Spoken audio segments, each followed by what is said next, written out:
Hello and welcome to the SheClicks Women in Photography podcast. I'm Angela Nicholson and I'm the founder of SheClicks, which is a community for female photographers.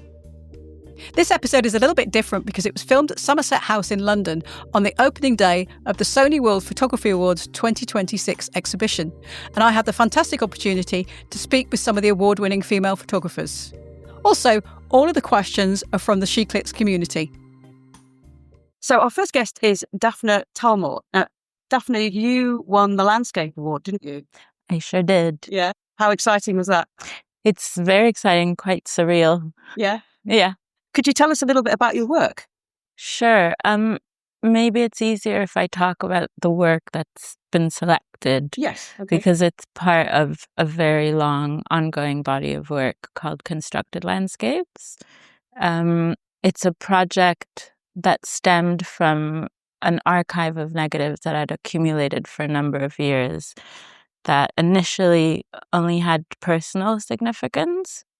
And it was only after a number of years that I got quite frustrated with this material because I thought it didn't really do anything very interesting in itself other than that personal need to capture places.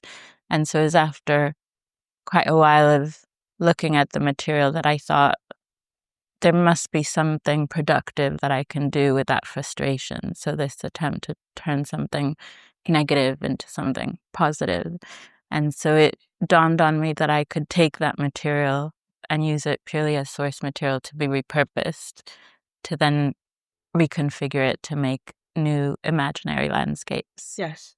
So it's more of a creative process than just your regular turn up with a camera, compose the scene, take the shot. Yeah, it's quite a long process. The shooting is quite quick. Yeah.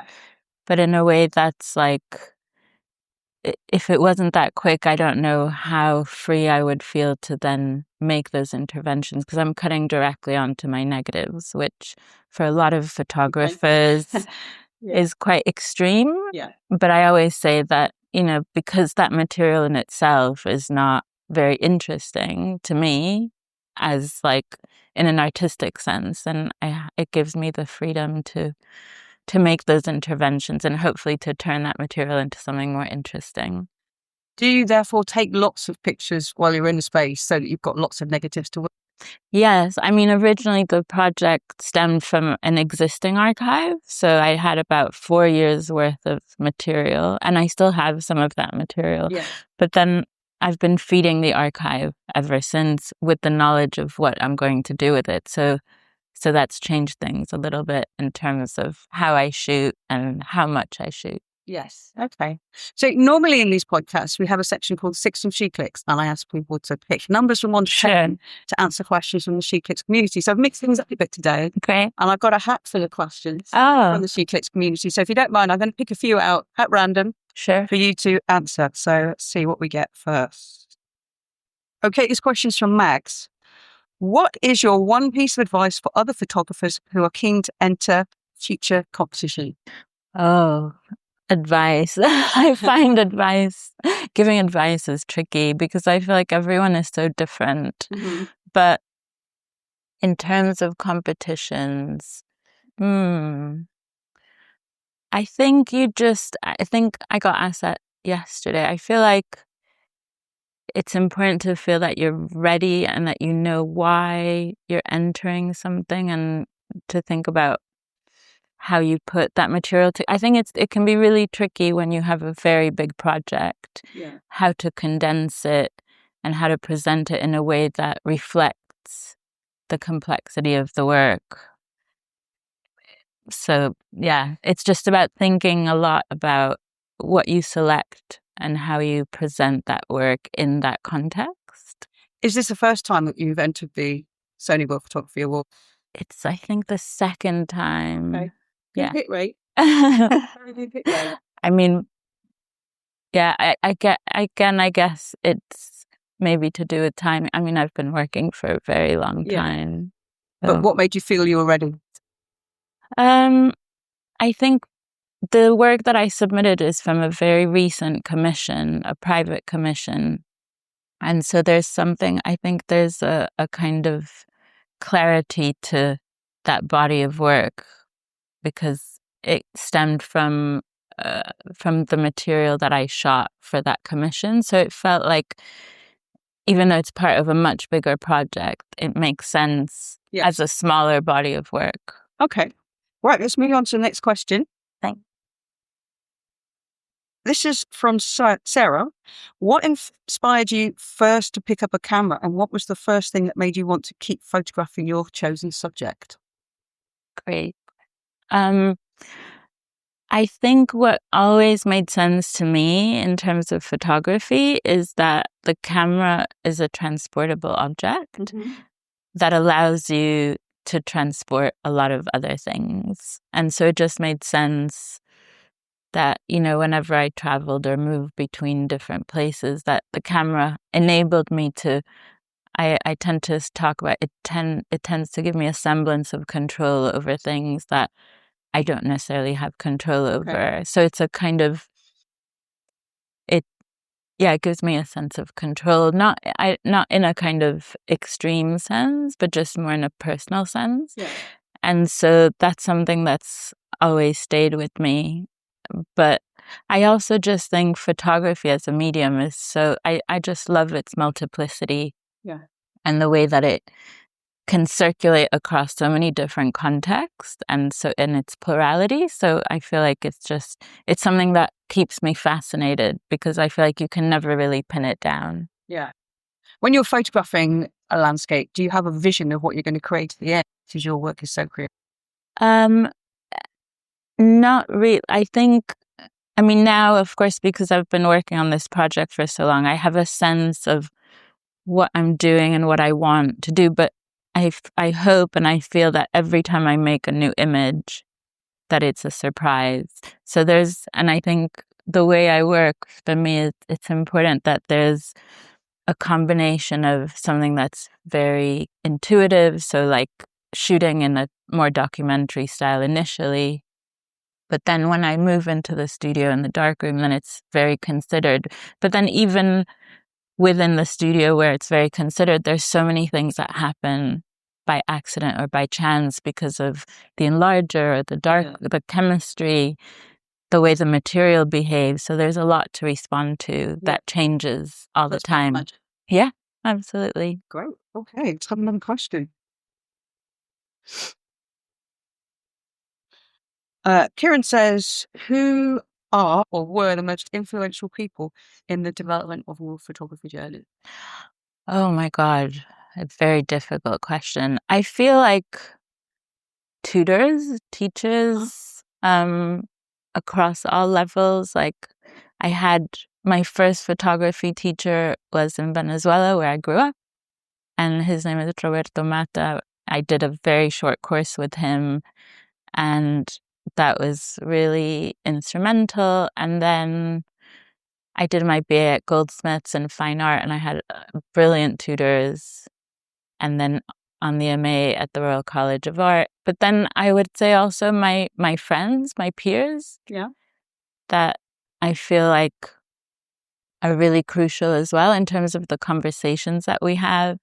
And I also teach, so my students, and of course, lots of great artists that there's too many to mention, but not just artists. I think there's a lot that. So a lot you pick up from lots of people. Yeah. Inspiration. A lot of influences and references. Okay. Right. Let's have the last question then. Have a look. What you got? This is from Kim.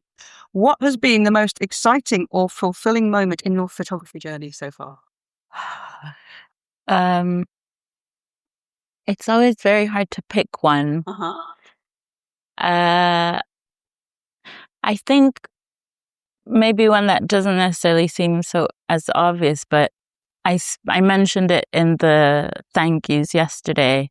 So in late 2008, I moved into a studio with a friend, Lucy Levine. We studied at the Royal College together. Oh, yeah. And we decided that we wanted to set up a shared darkroom. And so we did that. And we've been running it since 2009 in East London at Space Studios. And I always say that without access to the color darkroom in that way, I wouldn't have made this work. And so I feel like what we've set up there, which is a community of artists and photographers that also have access to the darkroom and to make work freely, is really important to me, and it feels like it's instrumental to what I do. And so Yeah, that sounds fantastic. Yeah. Well, Dafna, thank you so much for joining me today, and congratulations again. Thank you. Thanks so much. You're very welcome. So our next guest is Elle Leontiev. Elle, congratulations on your award. Perhaps you could tell us a little bit about your project. Sure. Well, I'm very excited. Last night was the ceremony at the Sony World Photography Awards, where everyone opened Photographer of the Year. Yeah, that's amazing. Which is super exciting. And Sony and Korea put together such an amazing event. So thanks to them. About my photo, so I was actually on assignment in the South Pacific covering women's rights issues in Fiji and Vanuatu. So I had a week off, and I knew about Mount Yasur, which is an exploding Strombolian volcano that I had read about through National Geographic, and I'd always wanted to go see it. And I decided to go on a little bit of a side quest out to the island of Tana, which is the southernmost island of Vanuatu, where I met Philip's family. Yeah. It's a huge journey out there. There's no national air carrier currently in Vanuatu. I took a cargo boat. Right. It's a huge adventure. I met his family, and they offered me to host me at their tree houses. Oh, lovely. At the base of Mount Yasur. So to paint a picture, this community live very tribally. They live under custom and chief rule in their local community. So they live a very traditional day-to-day life. I stayed in that community for about a week and a half. And they took me all around Tana and included me in all of their festivities around a birthing ceremony and a circumcision ceremony. Mm-hmm. I was completely dressed in grass skirt from head to toe. And that's when I met Philip, and I spent time with him, and he told me about his work as a scientific researcher, Yeah. quite unrecognized, and his life living at the base of this volcano. Because of his deep ancestral knowledge and understanding of the local land, he's been able to guide countless expeditions of international researchers and celebrities alike up and down the volcano. He's got a deep understanding of its volcanic gases, what kind of weather is appropriate to take visitors up, how active the caldera is. So he has this great well of knowledge, being born on the volcano as lived experience. So getting to know him and his family was deeply moving. And it really changed my perspective on my own life and what I value, which I think is the beauty of photography and of travel. Yeah. So he actually built a small volcano museum in a visitor's center, where he showed me his lava suit, which is in the picture. So he showed me this volcano museum. I saw the lava suit, and being a photographer, I was like, I have to get this man in this set at some point during this trip. So yeah, after we spending more time in the village, I just, hit him up, and I was like, I want to take a picture. Like, I'm a photographer. This could be really awesome. And, in his quiet way, he was very agreeable. So he guided me up the volcano on a very dark 4 a.m. climb. The volcano was very active that day. There was a lot of sulfur, a lot of ash spewing out of the caldera. We'd had acid rain, so there was a lot of stinging on the skin and the eyes. So it was very visceral and very real. And it was very windy that day too. And the wind kept changing directions. So we'd get hit by a wall of gas and sulfur, and then it would change the other way. And we watched the vents explode on the caldera rim together. I was absolutely terrified. I wanted to leave after 10 minutes. I was like, sorry, I have to go now. So he decided it was actually too dangerous. So we descended to the ash plain. And I just said, it's now and over, Philip. I'm leaving today. Who knows when I'll be back? And we grabbed the suit and we hiked out to the ash plain. And I'd actually seen an exploded volcanic rock bomb on the ash plain the day before, and actually thought this would be the perfect place for a photo. So we tried a few different locations and ended up at the rock that you see in the picture. So that rock, it could have exploded 400 or 500 years ago, who knows? Right, yeah. And it's been thrown out of the summit of Mount Yasur like a couple of kilometers out into the ash Wow. plain. So I had him stand atop the volcano. It was like perfectly composed. We had the peak of Mount Yasur at the top and Philip directly below on this volcanic rock bomb. And it was just such a great composition. And he just is so natural and so relaxed in that environment. So, he just owns the portrait. Yeah. And, not only is it like visually appealing with its landscape, you've got this incredible subject in this very contrasting silver suit that just catches your eye.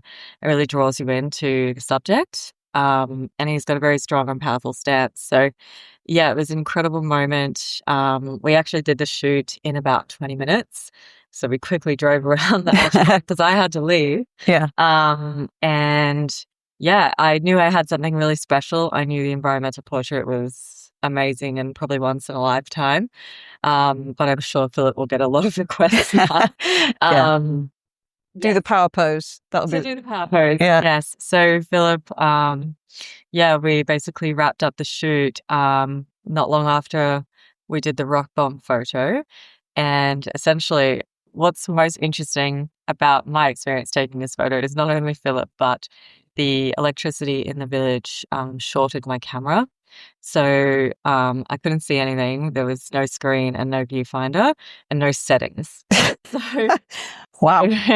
So I shot the entire thing blind. And yeah, I just had my camera at waist height and was able to do the composition.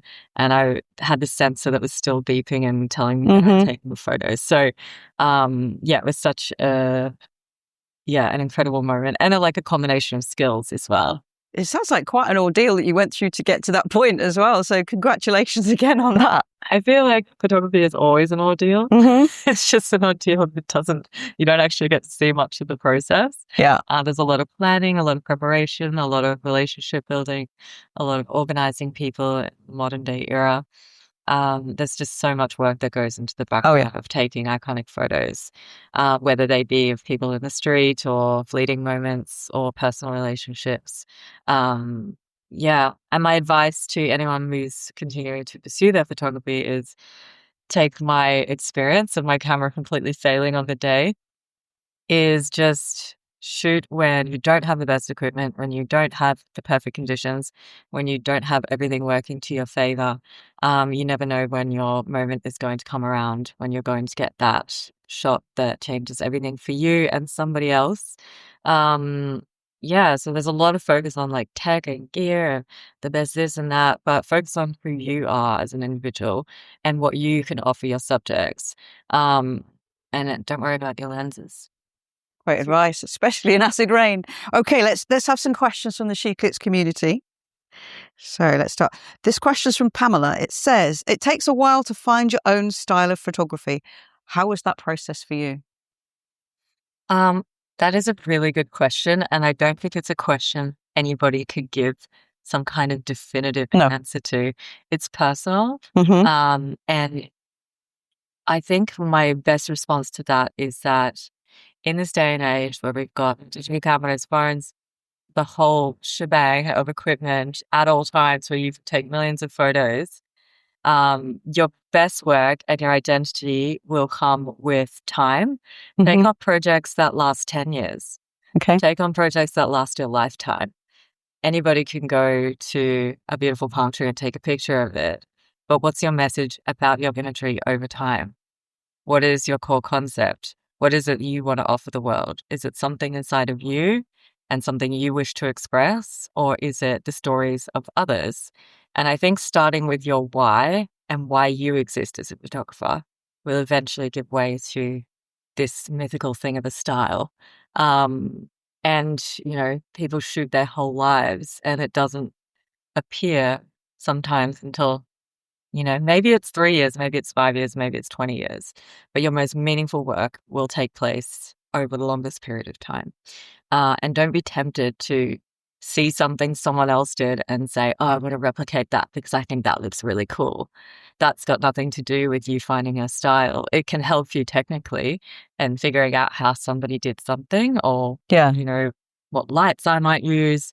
But don't try to replicate someone else's work and then say, look how great at this photo I took. Yeah. try to reverse engineer it a little bit. Okay. Great advice. Quite a lot of advice. Yeah. Okay, let's move on to another question. This is from Alison. How much input do you have into how your photo is created and positioned within the exhibition?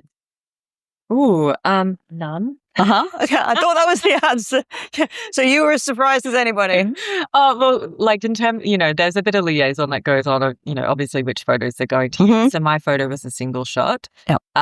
So, obviously the different categories that have series, they have more input because, they've got to tell a longer frame story. But with single shot, they've categorized it this year by different sort of topics. And I think mine is in lights and shadows. So mine is clustered within a collection of work, which was up to the curator of the exhibition. And not something that I had a great deal of input in, but I certainly had a lot of input within ceremonies and speeches and media pictures and all these different kinds of things.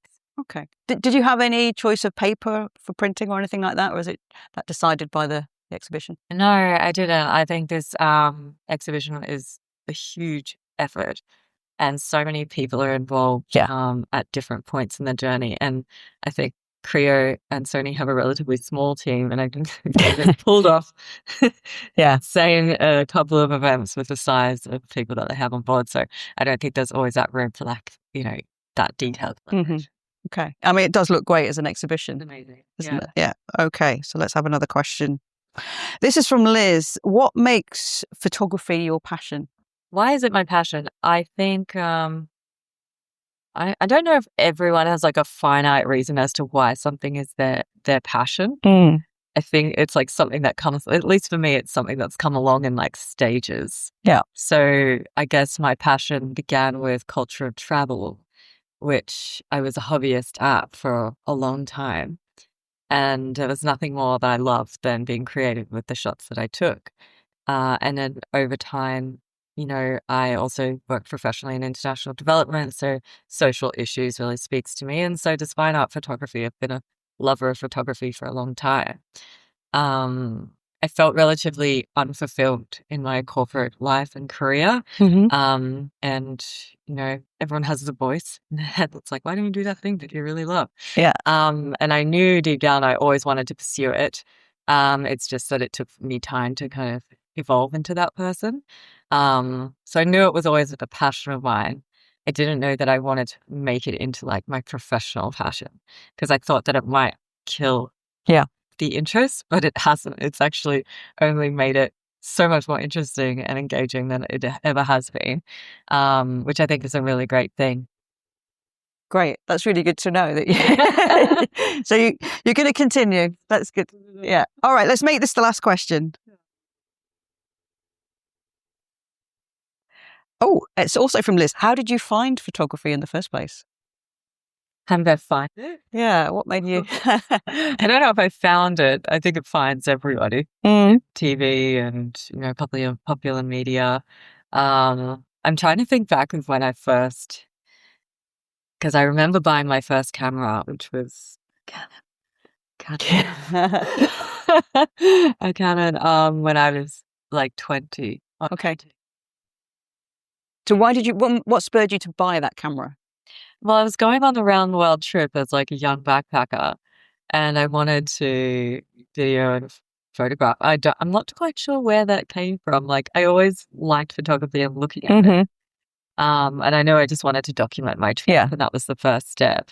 And then that turned into like 15 years of countless cameras and countless expeditions, and became one of my like biggest reasons to travel. I also lived abroad a lot, like documenting my own life. So there was a bit of self-reflection and my own personal creativity with it as well.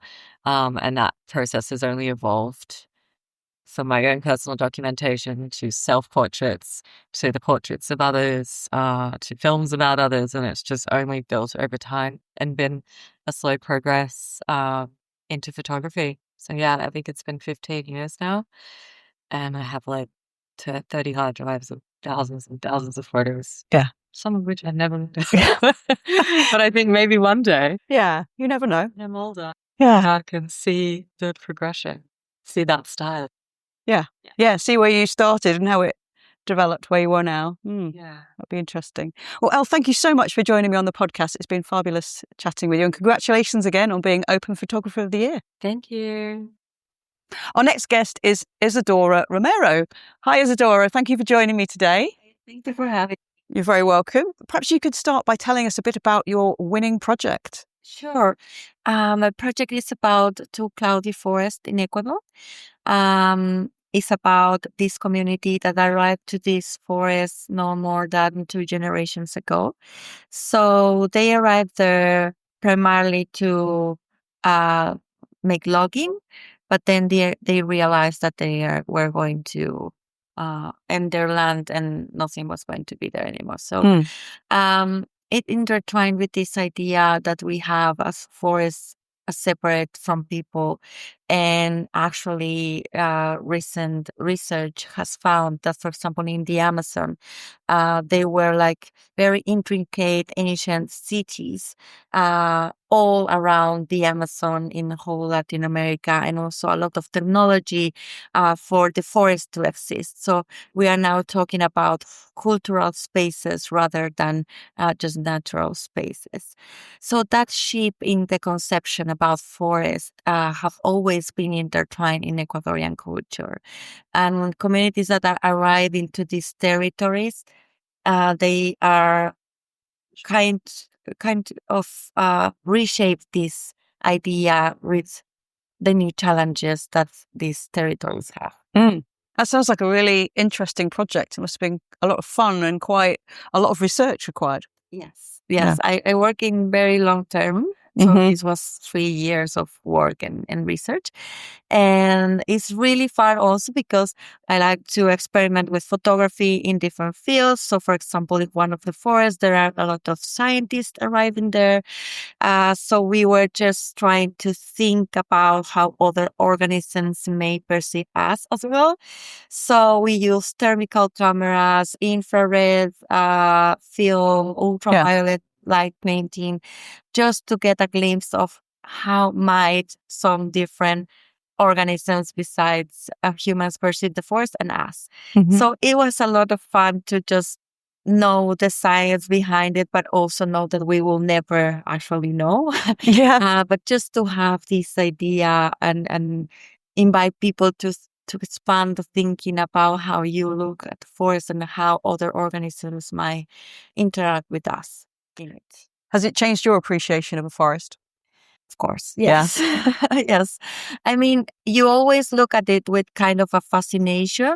We also inherited histories about the forest being this place of the unknown, but also this magical place somehow. But it's actually quite dangerous. You have to be very aware of everything. I always feel that everything is trying to kill me. You know, and it's so loud also, all the creatures there, but also it's so fragile at the same time. So all the negotiations being happening at the same time in the same place is just amazing and overwhelming. Yeah, I can imagine. So let's go to some questions from SheClickers, the community. So I've got a selection here in my hat. Thank you. Right.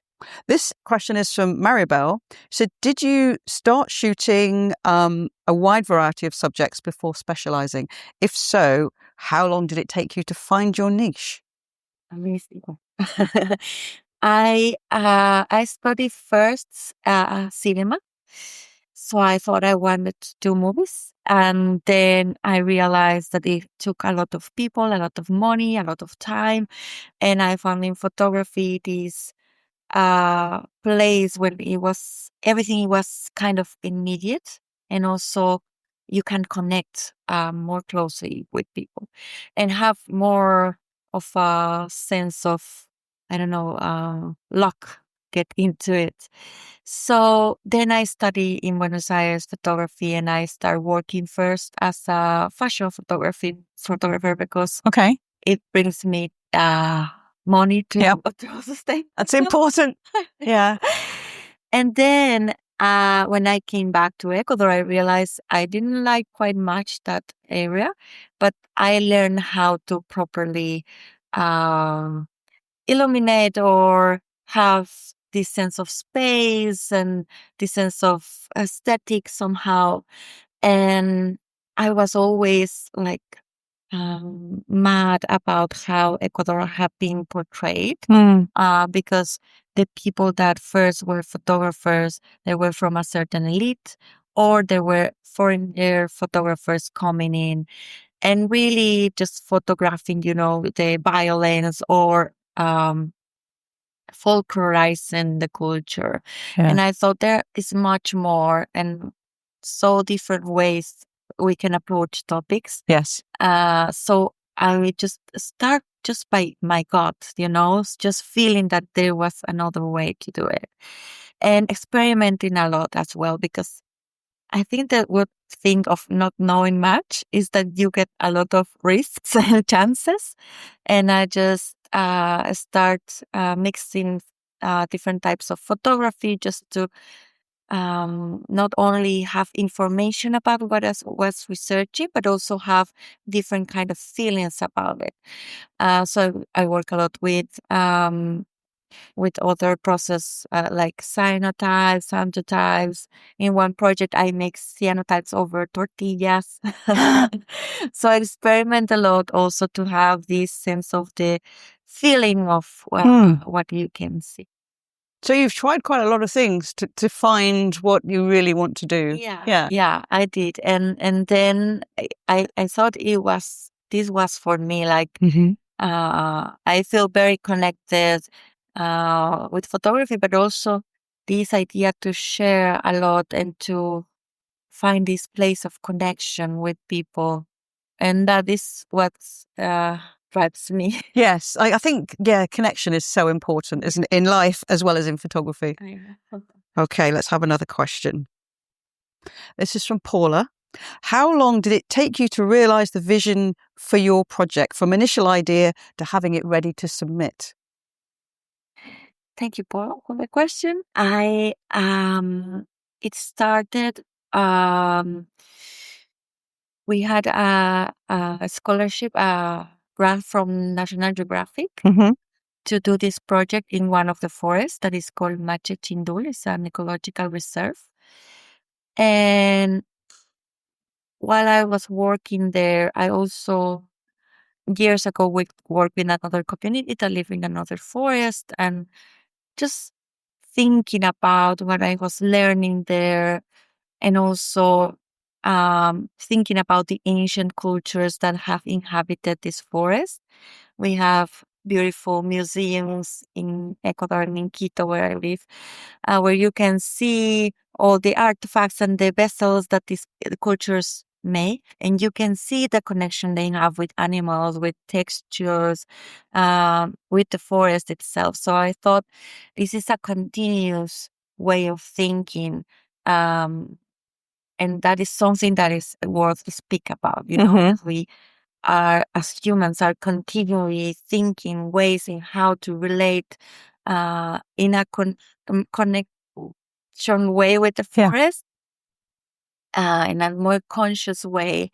I mean, indigenous people that live in my country, they always know this, and they have this identity built upon nature. But for these new communities arriving to these places, this kind of identity is not there yet, but is quickly built. Because we have all this history of what has happened there, and also the nature is always present. Yeah. So when did you take the first photograph in connection with this project that you submitted? I must say like 5 years ago. Okay. Because it was in the other forest. Yes. But that's how I work. Like one thinking comes to another, and so it's very fluid. It began to expand. Yeah. So it become another project, but it's linked with the last one. So 5 years ago, but properly doing the research, it was like 1 year. Yeah. And then it was part of the After Nature Prize in CU Berlin. Mm-hmm. And then I decided to submit to Sony. And it was fun because I just make an edit because it's so wide. The project is tended to be, you have to look at with many pictures, and it was just like 10 pictures for submitting, and it has so many different approaches to it. I was saying maybe the judge will not understand all of the range of photography, but luckily that was the thing that they found it interesting. At what point did you think, right, I am going to enter that competition? On the last. Okay. I mean, I have seen a lot of the competition, and a lot of my colleagues have also been part of the program and winners. So I was always thinking, wow, that's so great. But I never had really the chance or think my work was going to fit in. But then I saw and I read and I said, oh, maybe this can fit there. And okay, it's the last day, so I will send it. And because it is a project that is already done and have another prize, I was just writing everything. And but I really, really didn't think that it was going anywhere. So when they called me, I was just jumping. Yes. Yeah. Amazing. Yeah. Well, very well done. Right, let's have another question.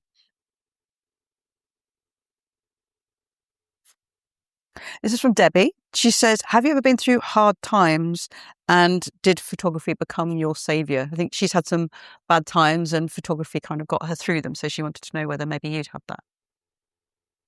Yeah, definitely. My last project is about agrobiodiversity in Latin America in 4 countries. It's about seed guardians, and I was looking at these communities that are fighting somehow the agribusiness there that is destroying most of the land. But during the pandemics, my father told me that my grandfather and great-grandfather were seed guardians as well, after I was working already 3 years in this topic. So, and then I discovered that this topic that I wanted to speak was also in my blogs. Went to Colombia. My father is Colombian. I went to Colombia to visit my family, and I found that nothing of what I was reading about was there anymore, or the town that my father always told me about. So he had to migrate. Almost all my family migrate for the violence in Colombia, and it was something that was never talked about in my family, really. And I had to go there, really find every day very difficult and hard things that I didn't know about my family. And it was really tough time. But at the same time, I had the opportunity to navigate it with photography. Yeah.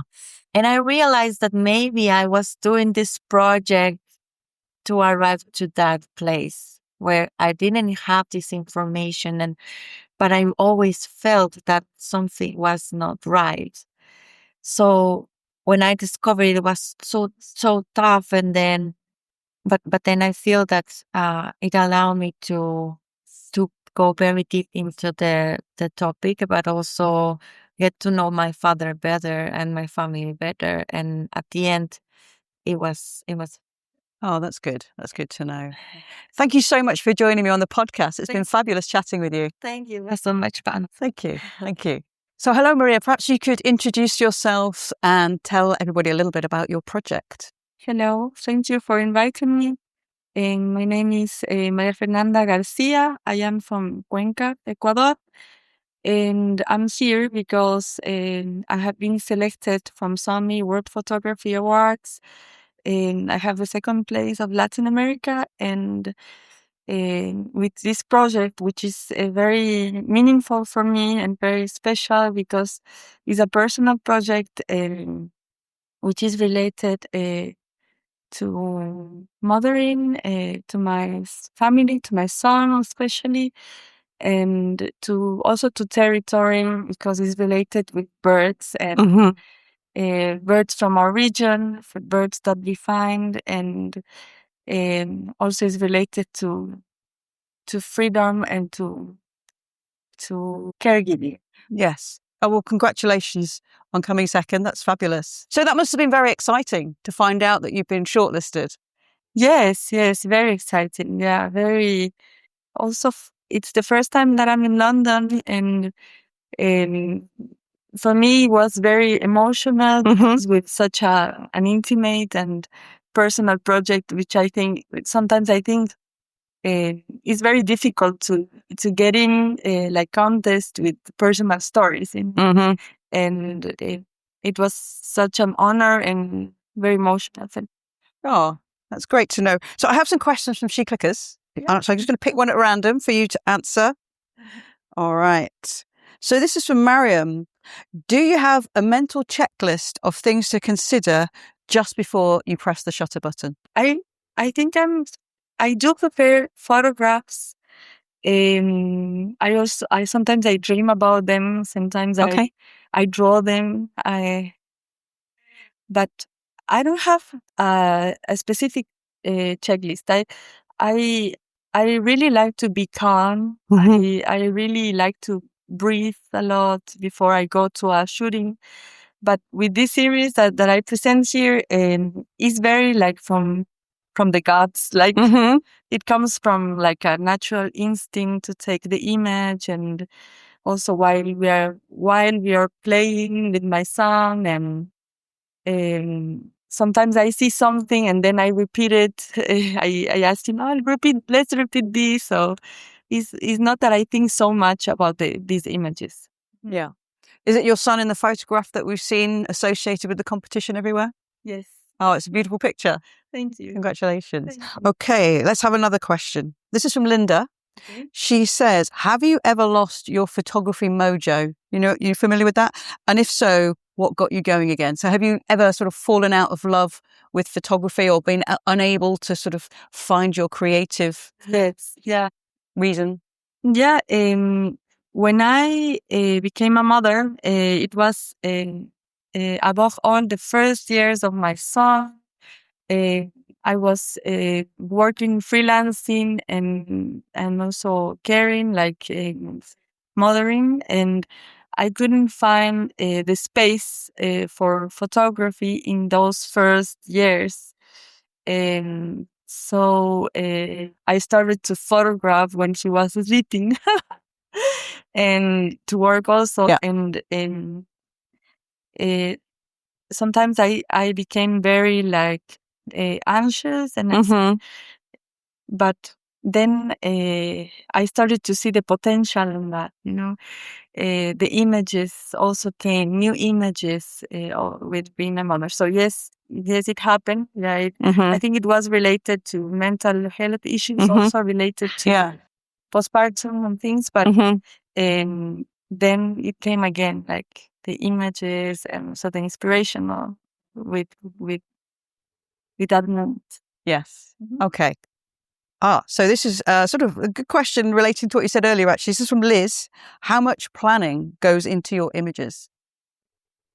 I do different kind of images. Ones I plan, and other ones are very like spontaneous and in the moment.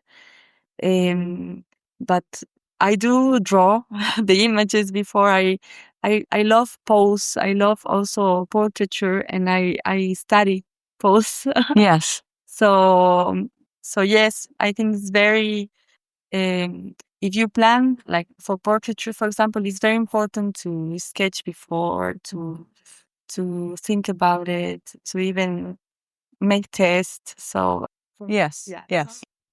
So the images that you plan and the images that you do spontaneously, are they generally different projects for different reasons? No, I do mix them. Okay. I love projects that are playful. I really liked projects which mixed portraits with landscapes, with everyday life, emotion, and with also still life. Yes. Bodegones and still life, and with objects. In this project particularly, I work with I forgot the name. Feathers. Yes. Feathers? Yes. With feathers, and I work like if they were objects, and I compose, and I do that playing with myself. Yes. Oh, nice. Okay, let's have a last question. Ramage, I've got a few. This question's from Eileen. Which photographer inspires you the most? A lot. I am a huge fan of Gracia Leontiev, for example. She's a Mexican photographer. Once I heard an interview about her, how she photographs during like hard moments of her life, and it was such to listen to her was such inspiring words, and a lot of photographers, Ecuadorian photographers like Isadora Romero, which is also Fabiola Cedillo is a friend. Whom I know the work, and Isitali Fabian. Yes. One Fabulous work. Yes. photographer of the year. A lot of friends, like they are inspiration. Yeah, that's great. Yeah, it's lovely to have friends who inspire you, I think. Yeah. Well, thank you so much for joining me on the podcast. It's been fabulous chatting with you. Thank you. So much. My name is Vilma Taubo, and I'm a Norwegian photographer based in Oslo. And I'm working with photography and the intersection between documentary and conceptual photography, but also as a photojournalist, as a freelancer. So, yeah. Lots of things involved with photography. Yes. So could you tell us a little bit about your award-winning project? Yeah. So my project is named Talking Without Speaking. It's a still life project where I've been photographing everyday objects that have become symbols of protests. So all of them can be connected to an historical event, a country, but they're also just everyday objects. So the idea was sparked after I was walking through Oslo in November 2023, and I saw this watermelon made out of post-it notes in a window, and it was I immediately saw this as an act of solidarity with the Palestinians, but I was also questioning whether or not this was the intention of the person who had made it. So I started to do research on whether or not there were other objects that have become protest symbols as well.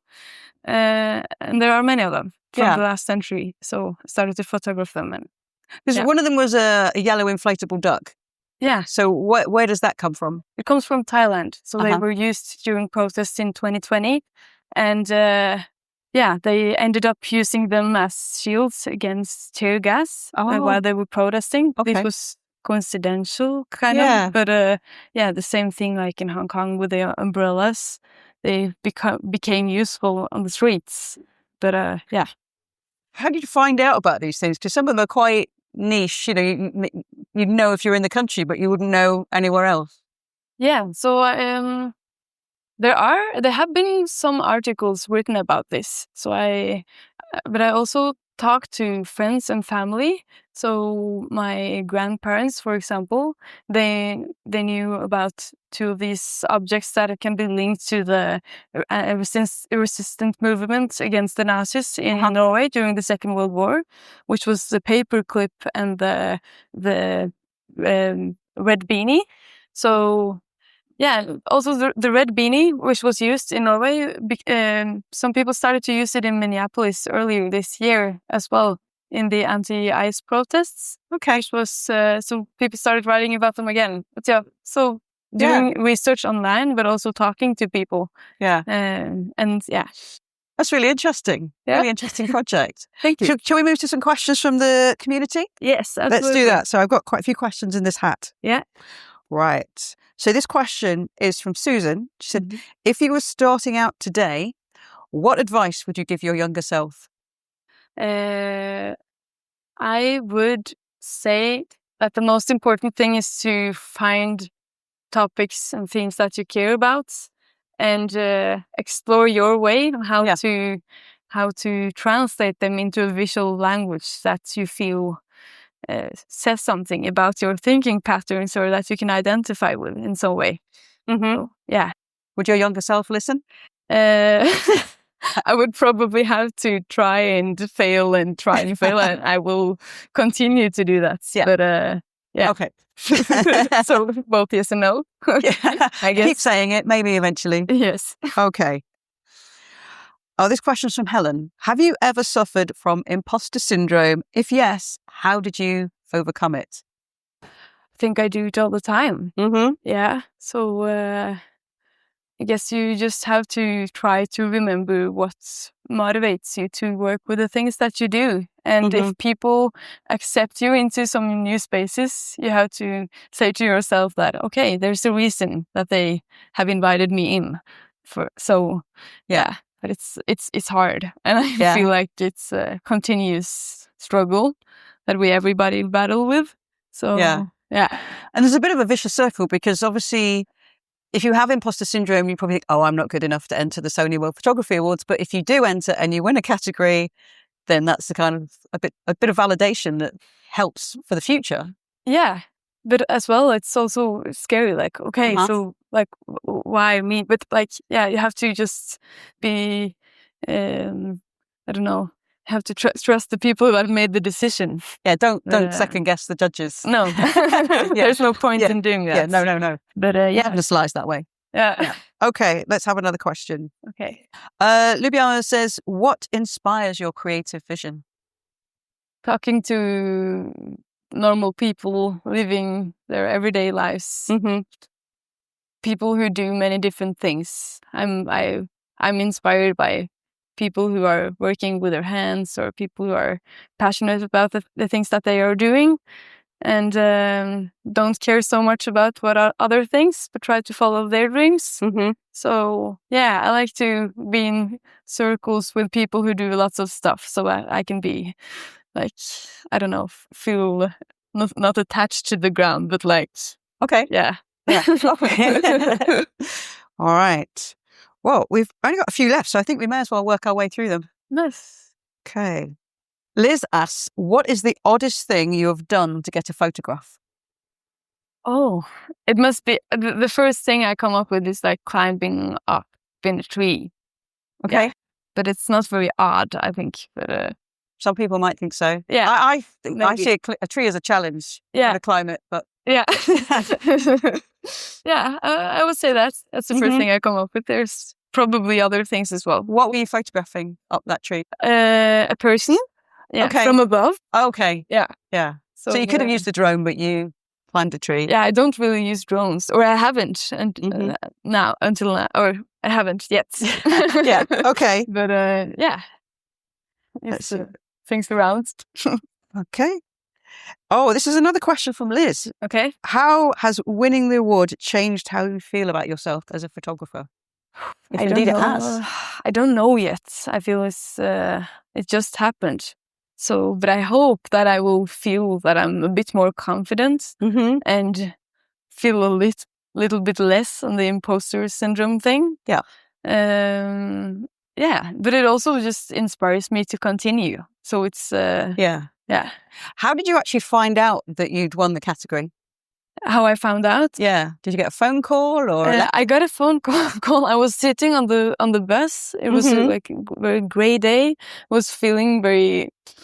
I didn't feel good, and then I got a call from here, but I thought it was scam because I don't receive international phone calls so often. So I didn't answer.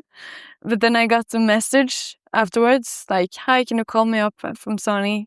And I was like, I called back, and she was like, "Oh, that was quick." But yeah, so I had a phone call. It felt very strange sitting at the bus in Norway in this peninsula where I live, and then talking with a person who knew my work. It was a new experience. Yeah.